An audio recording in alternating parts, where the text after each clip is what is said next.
Hi, and a warm welcome to Space by Stansons, the podcast where we dig into the dreams, experiences, and lessons learned from leading voices in the design industry. Our guests are the real rock stars of this show, and we're super grateful to them. Today, I'm jumping into a chat with Blair, an associate designer at Savills. I've got 3 projects to ask him about. Firstly, an early memory that has shaped his career. And secondly, a current scheme we need to keep a lookout for. And lastly, a future project that would be of his wildest dreams. And hey, before we roll, we feel the love when you share, rate, or follow the show. So please go for it. Now, on to Blair. Well, thank you, Blair. Thank you so much for joining us. It's lovely to have your energy in the room, and I'm dying to hear your stories.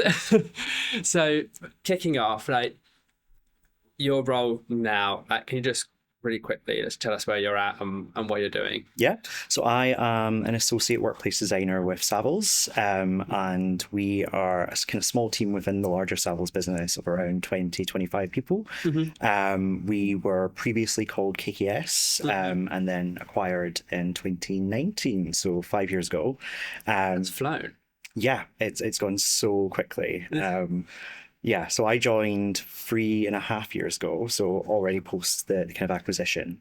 And we've seen a lot of changes during that time, from kind of moving into the main building, new leadership, things like that. But it's all quite exciting stuff that's happening. Yeah. So day to day, your role involves... So standard interior design tasks, although there's not really much standardization in any interior design. So dealing with clients, so understanding what they're looking for in their brief, designing to that brief, creating 2D plans, space plans, 3D visuals, models, a surprising amount of Excel as well for a designer. But yeah, lots of different creative content making aspects. Ideal. So jumping into the first project, what was an early memory of a job that's kind of shaped you to today? Shaped the Blair that we know today. Yeah, this one isn't necessarily a project, but I always remember it. I started my career with a smaller firm, which was Scottish based, but had a London office of about 5 people, which was 2 directors, 1 senior designer, and then one of my friends from university and me. And there was one week where almost everyone else was on holiday. It was just me and one of the directors, and he just asked me, I think this was week 2 of my career, to do a grommet drawing, and I was like, okay, what's that? I'm going to say, what's that? I still don't know. No, I'm kidding. So yeah, I kind of just looked at this plan and was like, oh no, I don't know what to do here. But I could see there was circles and stuff, and vaguely understood that I had to put circles in different locations. But a grommet drawing is for the kind of powerful furniture, like a grommet in the floor. I see. But yeah, at that point, I didn't understand what that was. And I just always remember being like, I should have just asked. But yeah, it was one of those things where you're like, oh, I don't know what this is, but I'll just do it anyway. So you were basically planning out the power and the space. Power and data for desking, loose furniture, things like that. Yeah, so you're a junior designer at the time. Do memories of that, do you wish you had been more bold? Just ask questions. What Yeah, what do you say to yourself back now? Oh, absolutely. Just ask hundreds of questions, be annoying, ask every question that you can. It's absolutely one of those things where it would be so much easier to just ask the question. But as a young junior designer, 2 weeks in, being like, should I know this already? You doubt yourself. Yeah, absolutely. So today, you're obviously much more senior position. Do you have junior designers reporting to you? Not directly, no. We are quite not top heavy, but we're quite advanced. No, I don't know what the word is, but all of our staff are quite experienced. Minimum kind of probably 5 years of experience currently. So we don't have any juniors per se. Yeah. But I can imagine if I was a junior, I'd want to work under you. Thank you. Because you would say, you'd explain what a grommet drawing was. work within Savills. We work quite independently on projects. So each designer, depending on the scale of the project, obviously, will kind of be allocated a project. And if you're a director and either associate or associate director, you kind of work on it together. Or if it's like a larger project, probably more than 15,000, 20,000 square foot, then you'd kind of start to have a bigger team. So that would be 2 or 3 people working on it together. And that obviously varies depending on kind of what stage of the process we're at. So if it's a very early stage, it would be our strategy team. So we have, I think, 6 strategists on our team, including change management and development strategy, and they do a lot of work in those early stages. And then they kind of hand it over to the designers and stay involved to kind of like see the process through. And then we obviously do the concept design and the development of that design and coordination, and then at some point we kind of work collaboratively with our technical team as well. So they would do a lot more of the detail in the technical drawings and checking the regulations and things like that. So back to early days, like with this little Scottish architect in London. Was there any projects that you did for them that stood out? Any brands that you kind of remember today? One of, I think, my favorite projects that we did was, I think, probably one of the first ones we worked on. I think probably rose tinted glasses, everything's all new. So it was a good project though. It was at the time called iTelligence. I think they're now called NTT Data. So I think there was a acquisition or thing there. And we designed their Coventry office. Less of an office though, more of a kind of like drop-in center, client suite and training center. So yeah, first job. Got to learn a lot on the job, particularly around like budgets and value engineering. But we still created a really beautiful project at the end of the day with a lot of coordination went into it to make sure that the client got what they really wanted, but it stayed within budget and made the wow factor. Yeah, so you're working with like a bit like your chain now, from the technical and the strategic, etc. Yeah, well, because that was a smaller practice, it was kind of everyone does everything, and it just, you've got to.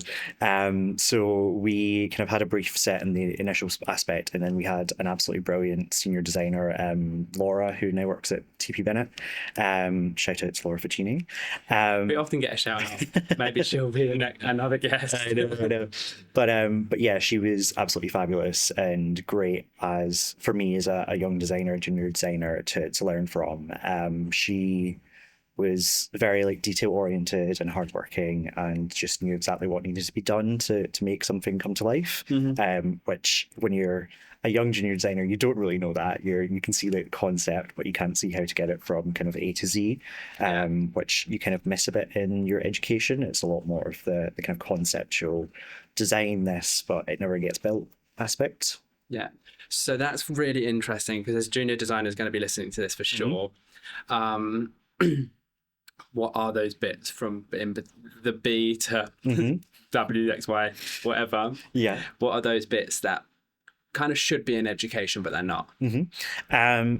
It's hard to put a finger on exactly what it is because every project is completely different.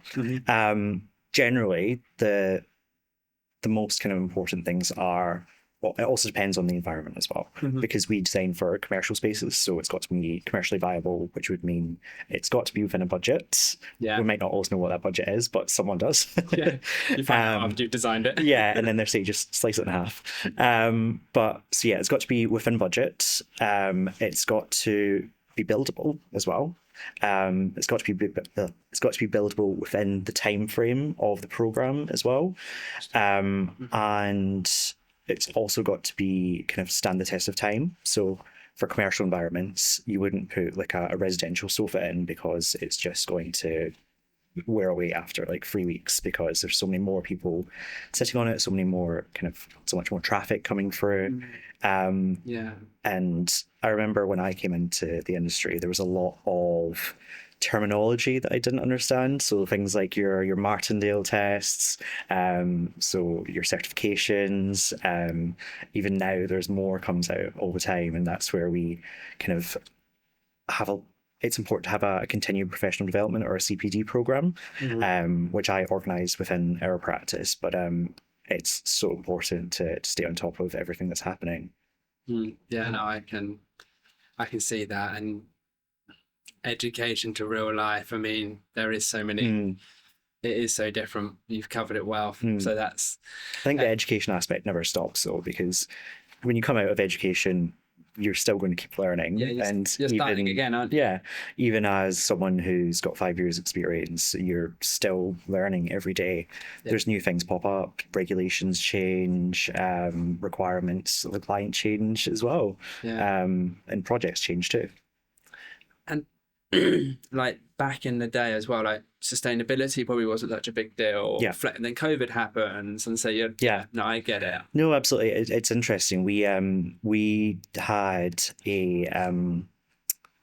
we do a lot of interns for school age children who are kind of like about to leave. So kind of like 14 to 18 kind of year olds. And we had one recently who is going on to do architecture actually at Bath University. But he was saying when he did his personal statement, there was a huge aspect of that around ESG and your kind of like responsibility and things like that, which was never the case when I did it. So it's interesting to see how that's kind of filtered through to young people as well. Yeah, in a way, they're kind of leading the way, aren't they? Yeah.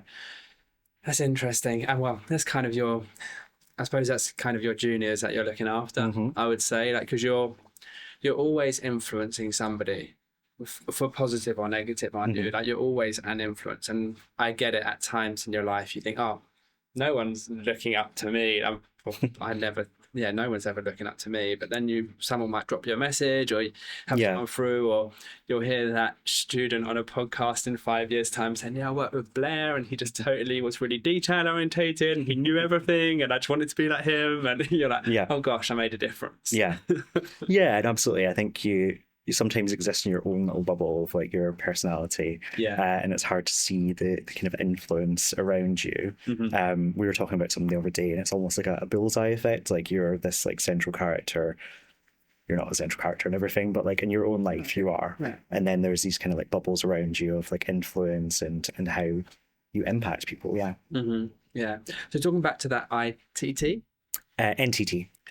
project, what was the kind of brief around that? I mean, it was a bit more of a workshop rather than an office. What was the kind of core objective? So it was about creating space that was really multifunctional. So it had to have some desking, so workspace for people who were there permanently, and some drop-in space for people who would drop by every now and again. But they wanted to create this kind of like central training room, which could be used for training, seminars, kind of board meetings, things like that. And we created like this central boardroom, which everything else kind of like rotated around. And just kind of to put that right in the center and then have everything complement it. So we had this boardroom training space in the middle, and then a kind of like cafe down the bottom part, some desking around, and then another kind of more staff-oriented cafe at the top. So anyone that's working there, they don't have to be kind of annoyed by any of the training noises that's going on. They can have their own kind of separate, peaceful space. Interesting. Quite a lot of that actually applies to today's workstations. Yeah, absolutely. I mean, it's funny, isn't it? Yeah. But it still is happening, which is great. And any particular lessons, anything that went wrong or anything you didn't know that you really learned on that job that you would pick up as a bit of a... Yeah, no, absolutely. I love this. That was the first time going through a kind of coordination exercise, like I said, first project, so didn't know that had to happen. But yeah, we'd done quite a few designs where we'd chosen certain products to do that. I remember the lighting was a real thing. We'd chosen a product that you could do like these squares with, but it could also be like a T-junction, an L shape, things like that, because we had this beautiful kind of concrete coffered ceiling. So we wanted to like run the lighting along that. And when it came to the costing, it got value engineered down to another product, which we didn't like quite so much. But it turned out that this product couldn't do that. So it would have join lines everywhere there would be a joint. So then the contractor started trying to redesign it, which obviously don't start designing if you're a contractor. And yeah, the client was just like, no, it's got to be that fitting, just do it. Yeah. So it was good to have the client have your back in that situation, which doesn't always happen. Sometimes a client will see something, they'll be very supportive of it, which is great. Other times you'll see it and be like, oh, well, it might not be as important as what we think it is, which is fine. It might be down to the costing or the lead times or things like that. So it's really important as a designer to listen to what the client actually cares about, to make sure that kind of those things, if there is value engineering or challenges, that those things stay in the project, and that other things that they might not care as much about can kind of either come later or not come at all. Yeah, nice. Yeah, because essentially our delivery for them.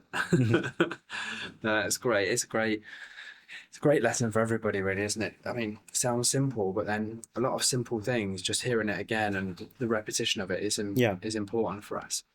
So going back to fast forwarding to today, what's about to be released or what's recently been released that we should keep our eyes open for? In terms of a new project or what you're working on at the moment? Yeah, so I'm working on 2 projects just now, very different scales, which is exciting. I'm working on a small kind of 15,000 square foot project in Swindon, which is a client who's looking at redeveloping their HQ office. They have been the absolute best client ever. They've been really engaged, really nice, and really, really passionate about like creating this like beautiful workspace for the employees and everyone that's there. And it initially came through just as a kind of, I think, a strategy piece, but they kind of liked what we were doing and liked us, essentially, which is nice. Nice to be liked. And we then kind of like got to develop the idea. They had an initial idea of what they'd want to do, which was quite a light touch aspect. But they had essentially the building is this almost like a ring, a rectangular ring with like a central kind of like garden space. But on the ground floor. But currently that space can only be accessed through the boardroom, which kind of defeats the purpose of it if no one's going to use it. So we kind of reoriented the space to bring the kind of staff tea point like right into the front of the house, so that now you can access that through the tea point space, and the boardroom is elsewhere, and the rest of the office has changed as well. But yeah, it was about putting that central space as a shared resource for all the employees and kind of improving the cafe experience as well, or the tea point. Interesting. And what's in the garden? Currently a lot of growth and some really big rocks. But yeah, we did some options of how we might redesign it. It might not go to the full extent, but just having the kind of access outside is the key point. But yeah, some really big rocks in there, so it was interesting to see how we might get them out, whether we need a crane or something, which was I think the big challenge. And can you see the garden from all the sides? All the way around, yeah. So it's glazed all the way around, yep. Got that biophilic element. Yeah. Lovely. That's nice. I have heard and seen much more, like where there's like a really prime view or something like that. Traditionally it would be given to like the managing director, CEO, all of that type of thing, and they would have that space, but it's been flipped on its head and it's now become like a communal space that everyone can benefit, everyone can access. It's like that kind of shift of when we used to design every office as like a cellular office. They'd be around the perimeter, get all the natural light, and then everyone who didn't have a private office would be kind of like in the center away from the natural light and just have the LEDs or not even LEDs at that point. Whereas now we tend to design with the desking around the perimeter so that all the employees get the natural light, and then have meeting rooms kind of more inbound or against the core. Because you're there for a shorter duration. Yeah. Interesting. And so this project, is it coming onto site? Is there anything like Yep. we can be looking out for? We did have some budget challenges, but that got approved yesterday and we're all go. So need to do the tender drawings for that, and then it should be delivered by March next year, which is good. Oh, exciting. And will that be bringing people back to the HQ? Is that the objective? Yeah, well, it's interesting. They've had this space for quite some time, and they've got the whole building essentially, which is 2 floors. Okay. But they've had like various kind of acquisitions and changes over the years where their numbers have kind of like peaked and trough, and they now have both the floors, but probably enough for just enough people to have just on one floor. So that was the kind of brief initially, because they looked at leaving the building and going into another building in Swindon, and it was going to cost them, I think, twice as much for half the space, just with the agreement that they have for their rent. So they were like, that's insane. Let's not do that. Let's stay here and make it the best office that we can. So there's been a big period of improving the M&E works. And during that period, everyone originally was down on the ground floor has now moved up to the first floor. So it's actually quite nice to have some extra space there where people can work. And then as of March, they'll come back down into the new head office space. Yeah, nice. That's exciting. And they'll have access to a garden. Yep. Yeah. Just in time for summer. Hopefully we get it this year. Oh yeah, hopefully. Let's fingers crossed. Just install it and design in a sun.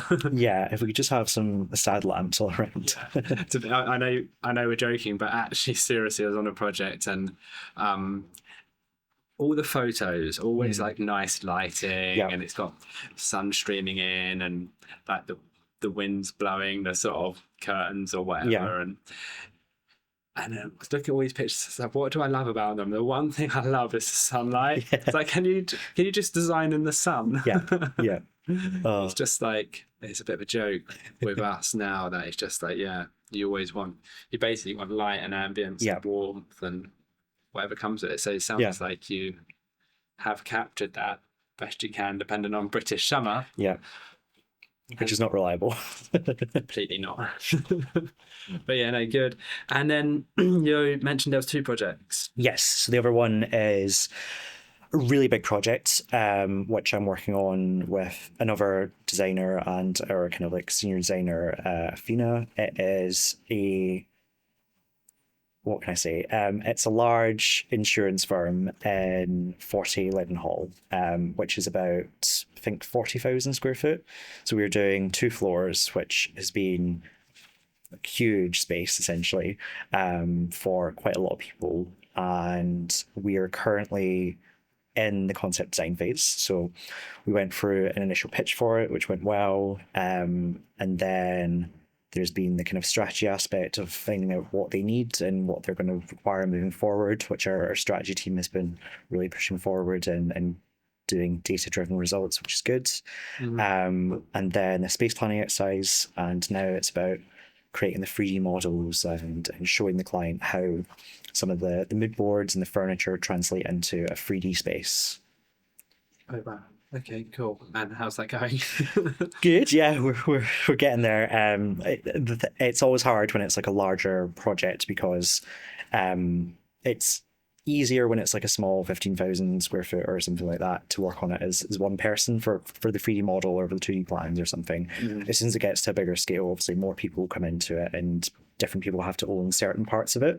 And we all have unique ways of doing things. So the softwares that we use are very good in that they are quite adaptable, but that means that everyone has like a different approach to doing something. So for example, me and my colleague, we're modeling 2 different floors just now, and the way I would model something would be different than how she would model something, but there's elements of both on each floor. So it might be that we have to like steal elements from one another, or we'll just both get quite stressed out that it's not how we'd expect it. But then that is like collaboration, isn't it? And it's kind of, I mean, I'm exactly the same. When I put stuff together in presentations and stuff, I work a certain way, and I'm just used to it. So I'm my fastest at that, and I deliver my best work. But someone else in the team will do it differently. Neither's right or wrong. It's just different. And then when you're picking up someone else's work, it's like, oh, so this is how I do it. It's not wrong. It's just not how I do it. Just understanding how their thought process was and why they got to that, and then moving forward, right? Yeah, absolutely. No, that's good. No, it's absolutely brilliant. Just it's also going back to that learning thing. There's ways that you might do something that someone else would do differently that's in some ways better or more efficient, and by seeing it you're like, oh wow, I didn't even think of that, or something like that. Do you work face to face a lot, or are you online teams? Yeah, we are majority face to face in the office, which is really good. it just helps you like answer questions really quickly. You don't have to go through the process of making a Teams call, going to voicemail and checking calendars and things. But it's just, yeah, it's so much better face to face, being able to like coordinate things. Yeah. And we do some working from home, which I think we mentioned outside is really good for focused work. I find it so much easier to just like head down and like run through like tasks when I'm working from home. I think the office is absolutely great, and I do have to say that because I design them. But it's an office is very much a collaborative. You're surrounded by people environment, and it is so much easier to just get distracted or get involved in something, which is great. But it's so much harder to just head down and focus on something. Yeah, no, but I do agree. Home has got its place. It's just, and I guess it's different for different workloads, companies, And people as well. types. Yeah. Yeah. Also depends on your home situation. If you've got kids or animals, if you've got a big pile of washing next to you. But yeah, everyone's different. But yeah, for me, definitely, it's so much easier to focus at home. Yeah, no, I'm in that. I'm definitely in that bracket. So going on to this project that you mentioned, which sounds exciting. What's the sort of key drivers of them doing their space? Why are they even looking at it?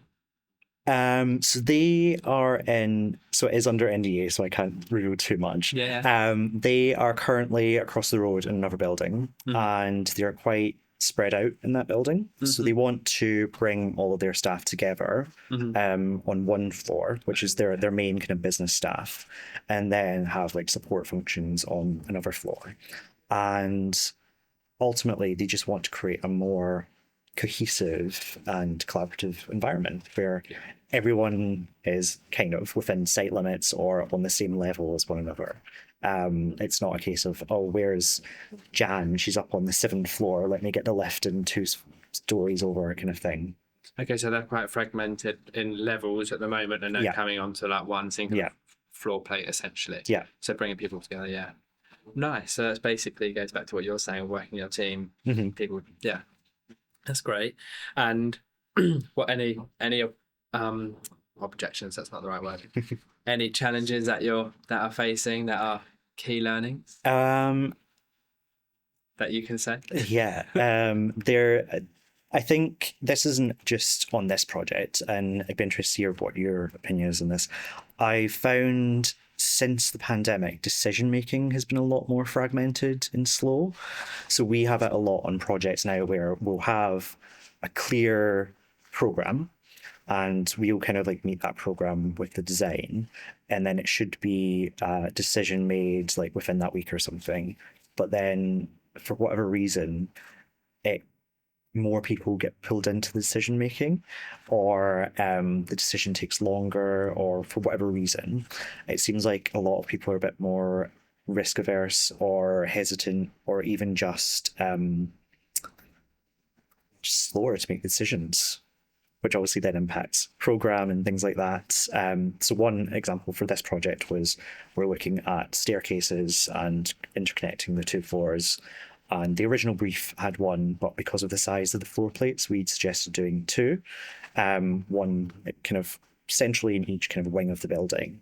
Obviously, that's an added cost, but it took quite a long time for the client to decide that they'd only do 1. And then they thought about like moving it to another location after we kind of finished the space planning.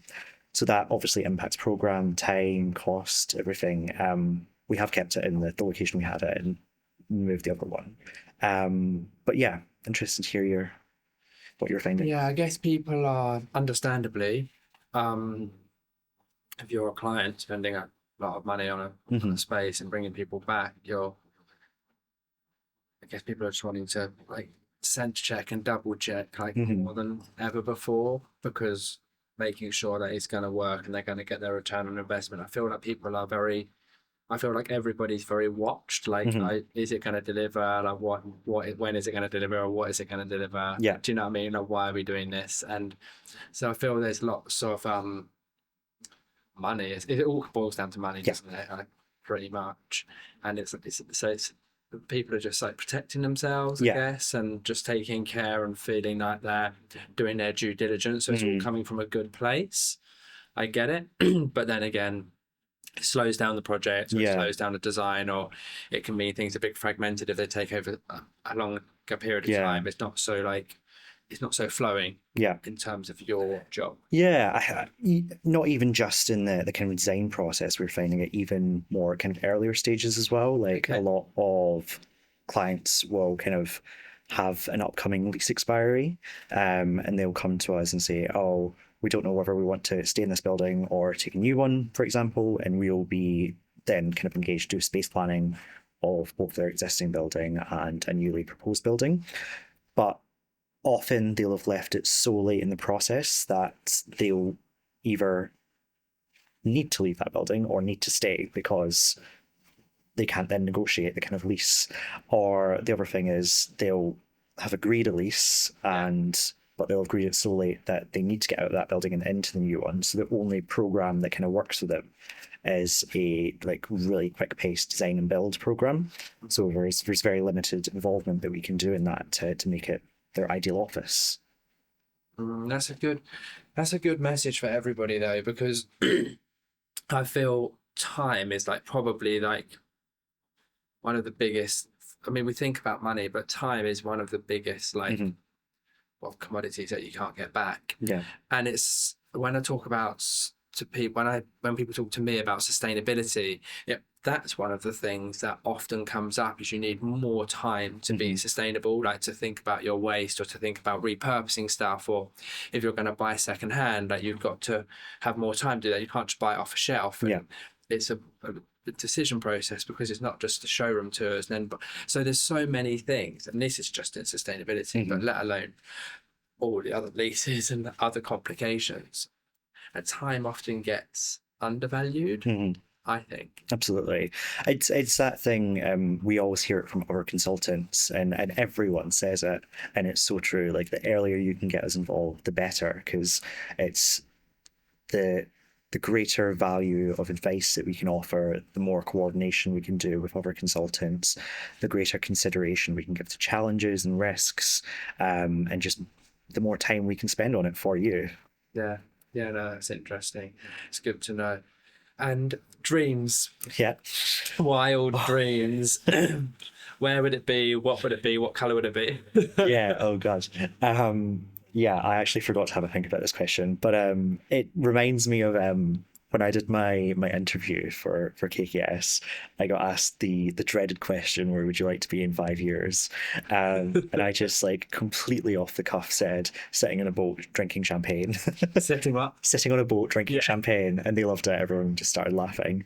I'll stick to the same one. No, I think in terms of the industry or personally or what? What would be your wildest dream project, really? Is there a particular brand you really imagine working for one day, or dream of working for, or location? I have to say, honestly, I don't know for sure. I'm generally very open to things and opportunities, and I pride myself on taking as many opportunities as possible. Something I learned early is always check your emails. There's usually opportunities in there, and your LinkedIn messages. In terms of brands, I don't think I'm very brand loyal to any brands, so I'm just very open to seeing what their needs are and what they require. I think brands are interesting in the kind of workplace sector. We always kind of find it from a design perspective. We always get involved in obviously the look and feel of our space, but that intrinsically is involved in their like purpose and their values and their brand as well, which adapts and changes over time. So it would be good to work on projects where we can really involve that purpose and value, and create spaces that can adapt to those values and reflect the employees that work there. What inspires you the most? Like what gets you? I think just being creative. I always remember, so I went to university in Dundee, and we have, I think, the only other design museum in the UK outside of London, the V&A Dundee. And I went to its kind of like opening event, and Alice Rossborn was there, the design critic, and she came out with this quote, and I can never find it online, so I may have made it up, but I'm just going to quote her on it anyway. She said, "Design is a useful tool for creative people in challenging circumstances."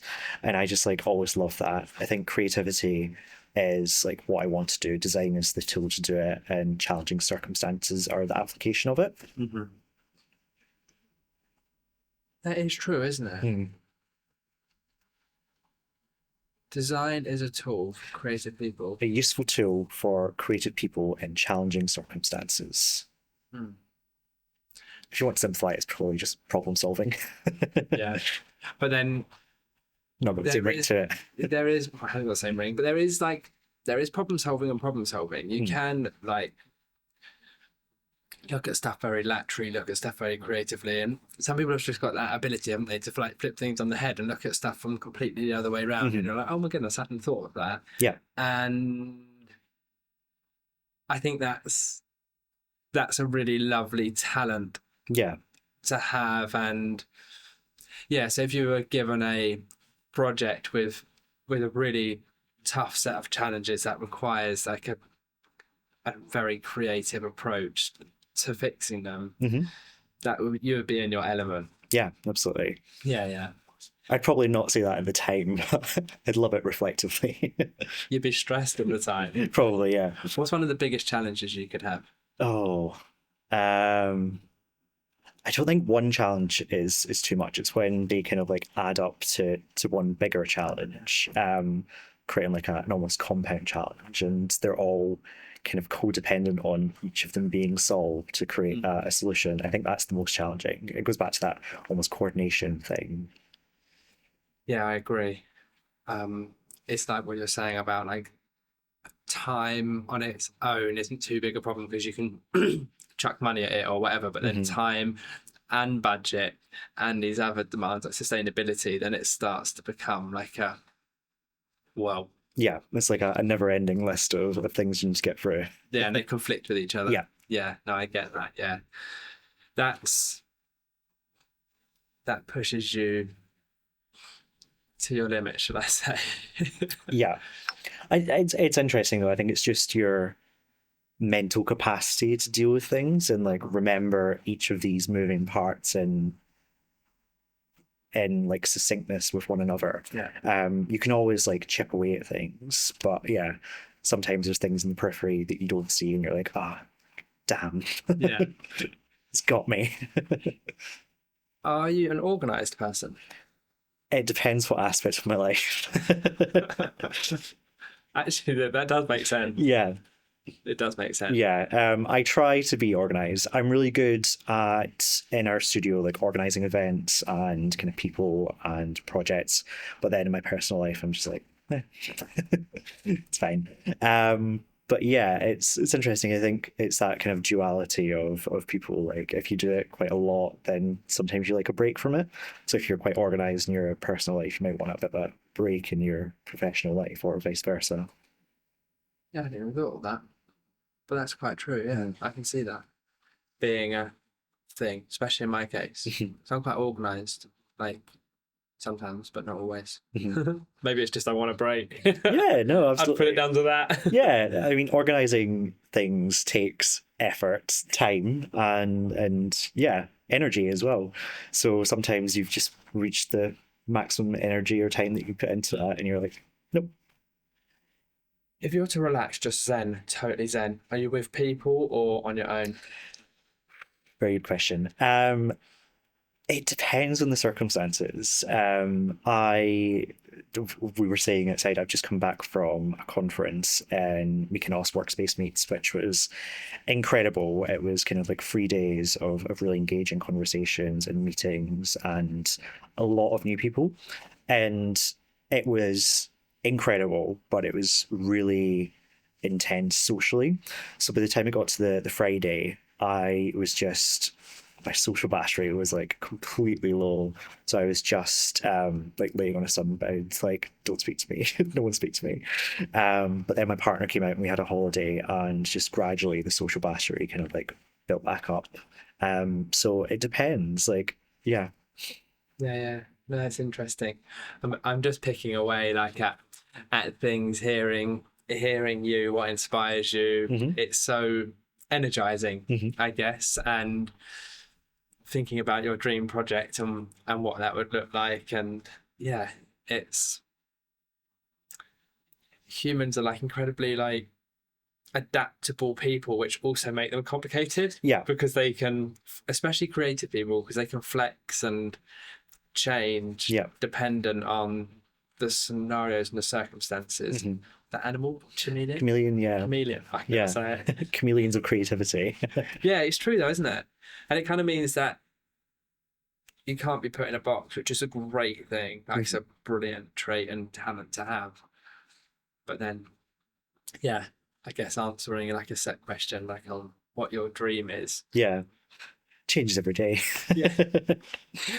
Yeah, no, that's excellent. So what is next for you?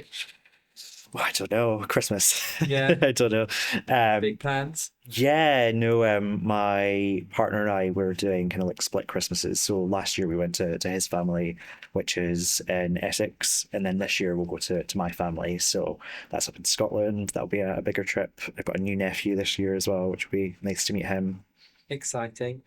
Brilliant. And any messages for anyone listening? Anything you want to share before we wrap up? Yeah, I know. Interesting. Yeah, just never stop. Keep being creative.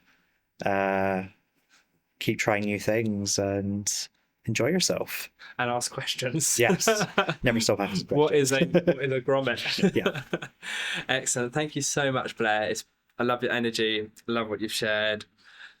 I love the message for everybody, really, but thinking of junior designers listening in, and yeah, what they could learn, what they could pick up, and inspire them, and kind of empower them to maybe, to push themselves out. You know more than you think you know, but never stop learning. Yeah, that's a great finishing note. Thank you. No worries.